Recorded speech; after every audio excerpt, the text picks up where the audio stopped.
Hello everyone, welcome to JRF Adda YouTube platform और मैं हूं आपकी educator Rachna Agarwal. Welcome to the session.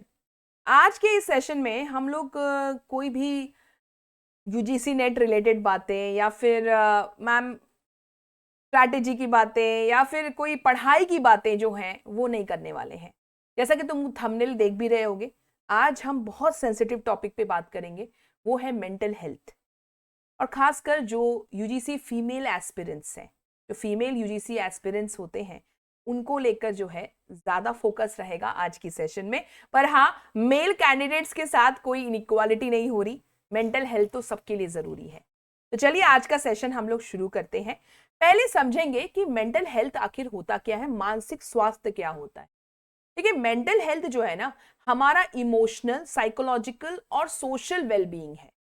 सीधे शब्दों में अगर हम समझें तो हम किस तरह से सोचते हैं, कैसा फील करते हैं और कैसा बिहेव करते हैं, यानी कैसा आप एक्ट करते हो, ये सब आपका मेंटल हेल्थ दिखाता है।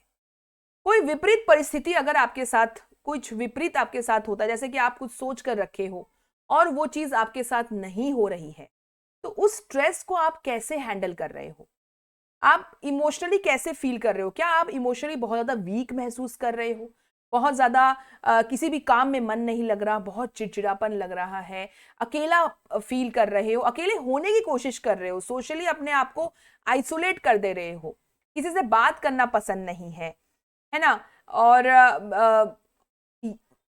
मतलब बोलते हैं ना कि जबरदस्ती का गुस्सा आ रहा है आपको, आप ओवर रिएक्ट कर रहे हैं, चीजों को, छोटी छोटी बातों पे ओवर रिएक्ट कर रहे हैं। अगर ये सारी चीजें आपके साथ महीनों से चल रही हैं तो यू आर मेंटली अनहेल्दी। कहा जाता है कि आप मानसिक रूप से जो है स्वस्थ नहीं है।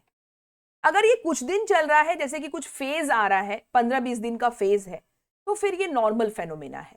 जैसे अगर मान लीजिए कि रिजल्ट आता है और रिजल्ट के बाद हम ऐसा महसूस करते हैं कि यार किसी से बात करने का मन नहीं कर रहा, बहुत एंग्जाइटी सी फील हो रही है, किसी में मन नहीं लग रहा, कोई काम करने में मन नहीं लग रहा, और ये कुछ दिन ही रहता है, तो इट्स ओके, ये बहुत नॉर्मल है, एक इंसान के साथ होता ही है, क्योंकि हम इमोशनली जो होते हैं वो वल्नरेबल होते ही हैं एज अ ह्यूमन बीइंग। ठीक है। लेकिन अगर ये चीज आपके साथ महीनों से चल रहा है तो you have to take care of this. आपको इन सब चीजों पे ध्यान देना बहुत जरूरी है। तो आज के सेशन में हम ये बात करेंगे कि मेंटल हेल्थ कैसे इंपॉर्टेंट है। अगर आप यूजीसी नेट एस्पिरेंट से या फिर किसी भी एग्जाम की तैयारी कर रहे हैं, तो सबसे पहले जरूरी है आपका मेंटली हेल्दी होना। फिजिकली हेल्दी होना तो जरूरी है ही, लेकिन इसके साथ साथ मेंटली हेल्दी होना भी बहुत जरूरी है। अगर हम देखें ना, तो मेंटल इलनेस में डिप्रेशन सबसे ज्यादा कॉमन होता है, और ये सबसे ज्यादा जो है औरतों में पाया जाता है, क्योंकि हम औरतें जो है ना बहुत सारी सोशल रिस्पॉन्सिबिलिटी से बंधी हुई होती हैं। एक अच्छी बेटी होने का सोसाइटी प्रेशर डालती है, एक अच्छी माँ होना है आपको, एक अच्छी बीवी होना है आपको, एक अच्छी बहू बनना है आपको। ये सारे सोसाइटी जो सोशल रोल्स है, इन सब से आप बंधे हुए हैं। ये जो एक्सपेक्टेशन है वो औरतों से थोड़ी ज्यादा की जाती है। इसके साथ साथ हमारे अंदर हार्मोनल चेंजेस भी बहुत होते हैं।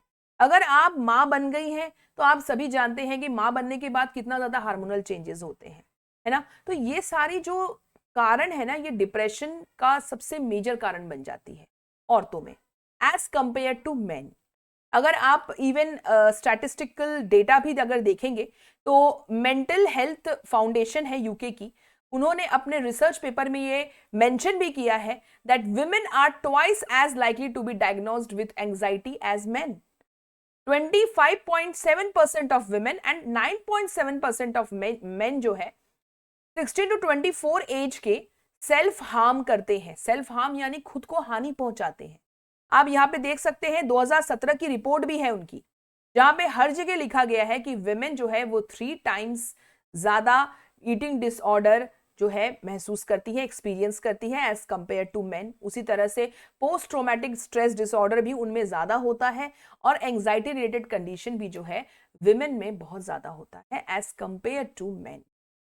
तो ये सारी जो डेटा है ये एज अ प्रूफ है कि विमेन फील मोर डिप्रेस्ड, ज्यादा मेंटली अनहेल्दी जो है वो विमेन रहती है। एंड मैंने आपको रीजन भी समझाया। अब मैम आप पूछ सकते हो कि मैम ये सेशन आप क्यों ले रहे हैं, व्हाट इज द रीजन।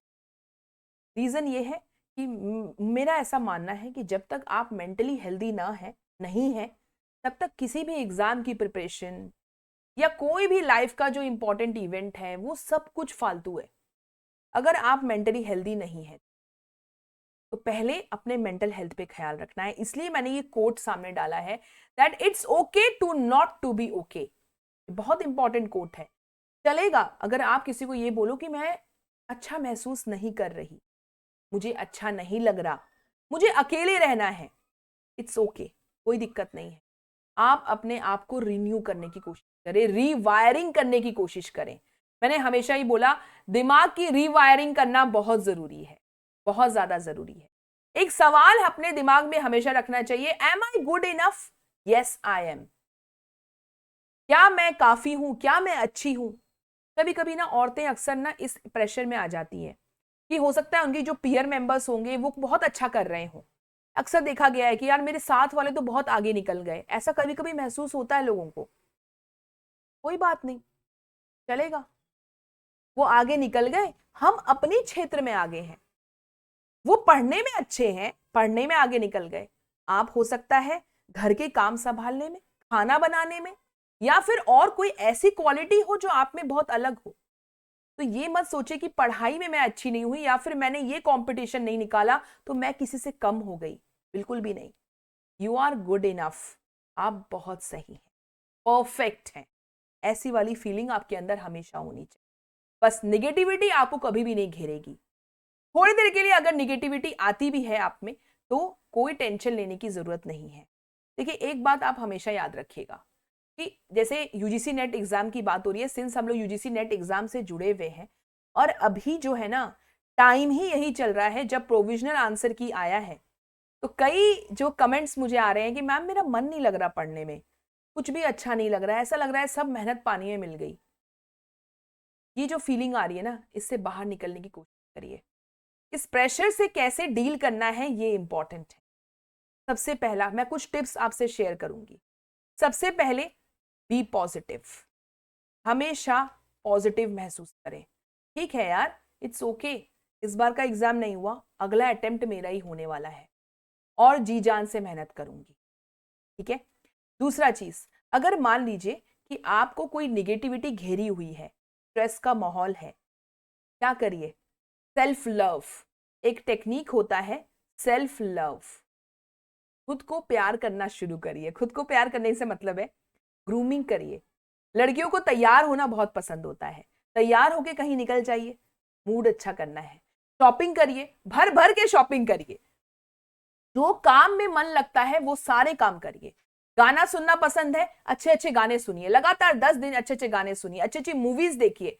कोई मूवी पसंद है, कोई वेब सीरीज पसंद है, लगातार वेब सीरीज देखिए, कोई दिक्कत नहीं है। वो सारे काम करिए जो काम करना आपको पसंद है या पसंद था, कोशिश करिए वो करने की। अरे बहुत नहीं तो अभी रिजल्ट आना, रिजल्ट तो आपका 17 जनवरी को आएगा, छोड़ दीजिए वो डेट, छोड़ दीजिए, भूल जाइए इस डेट को, निकल जाइए घूमने के लिए।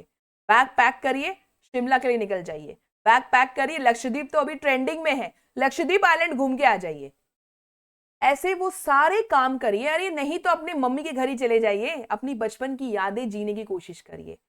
जो आपको पॉजिटिव एनर्जी दे, पॉजिटिविटी दे, वो सारे काम करने की कोशिश करिए और अपने ऊपर निगेटिविटी हावी मत होने दीजिए। नहीं तो मेंटली अनहेल्दी हो जाओगे और जीवन में फिर कुछ भी करना मुश्किल हो जाए।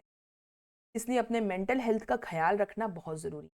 अगर आप अभी मेंटली हेल्दी हैं तो उसे मेंटेन रखना भी बहुत जरूरी है।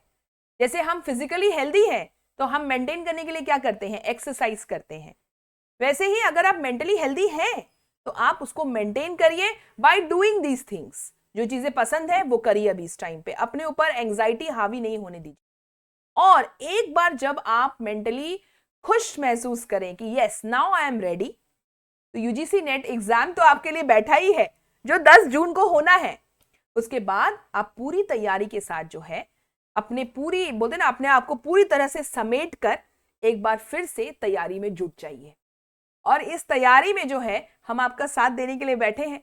तो जेआरएफ अड्डा की टीम जो है आपके साथ बैठी है आपको तैयारी कराने के लिए। आप जो है 11 बजे आ जाइए यूट्यूब चैनल पे, जहाँ पे 8 बजे से ही अदिति मैम रहती हैं, फिर आयुषी मैम, और 11 बजे मुझसे जुड़िए पेपर 1 की तैयारी के लिए। पेपर 2 एजुकेशन है, तो ट्यूसडे, थर्सडे और सैटरडे 5 बजे मेरे पास आ जाइए, ठीक है। और एटम 2.0 बैच में आप सभी का स्वागत है, जो हमारा पेड बैच है। सिर्फ पढ़ाते ही नहीं है, पढ़ाने के साथ साथ मोटिवेशन भी देना हमारा ही काम है। सो आज के इस सेशन में मेनली मुझे यही बोलना था आप सभी लोगों से, that mental health is important, इसको इग्नोर मत करना।